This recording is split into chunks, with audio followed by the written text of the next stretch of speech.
So, Carlee, let me ask you, it sounds like public service is something that has always motivated you, but you mentioned earlier that you also like to listen. And, I think it's something that's really uncommon often when it's people in community groups or people at a local government level. Yeah, I think that, and look, everybody's different. I actually think some people listen by talking, right? They listen they'll say a lot and then they'll watch how people nod or don't nod or engage or don't engage, right? That's not me. That's definitely not me.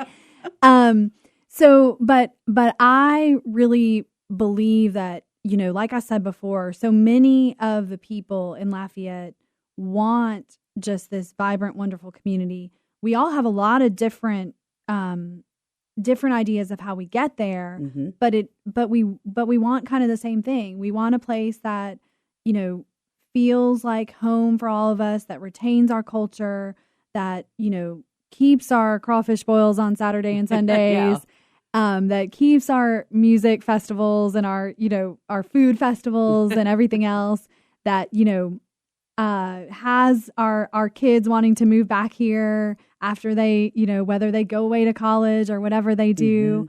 And so we want the same things. It's just we don't always understand how we get there. Yeah. And so I think part of listening, you hear everybody's ideas on how they're going to create the kind of Lafayette that they want. And then you try to collaborate with what those visions are to show people we're not that far apart. Yeah. And I think that's what I have found over the last 5 or so years is that, people really they care about one another, and we have so much more in common with people than we do not in common. Right. Right. Exactly.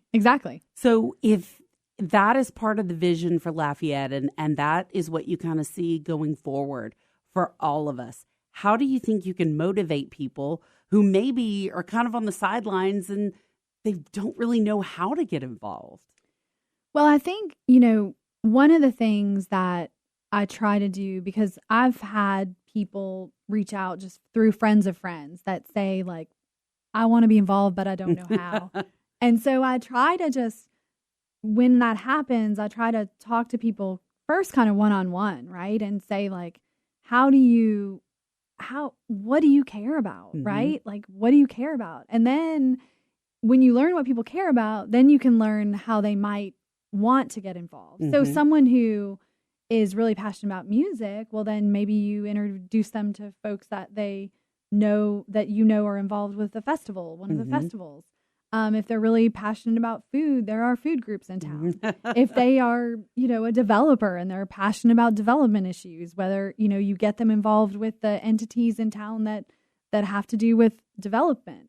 So I think it depends on where people's passions are, but one of the most, I think, empowering things you can do is just talk to people about what they care about and then make sure they know that there are other people that care about those same issues. Yeah. And then also make sure that they understand that one of the things that I love about being in a community like Lafayette, and one of the reasons that I've always wanted to work on things locally, is because things are small enough that you can make a difference. Yeah. That you can see your efforts and feel like, okay, well, if I could be a part of that, then I can be a part of this, and so just kind of making sure that you localize it at a very local level, and you work with people's talents to make sure that they understand what they're best at. Some people are really good at organizing. Some people are really good at cheerleading people and motivating people and saying okay, well, it seems like you could get a group of 30 people to go clean up trash, but you might not know how to get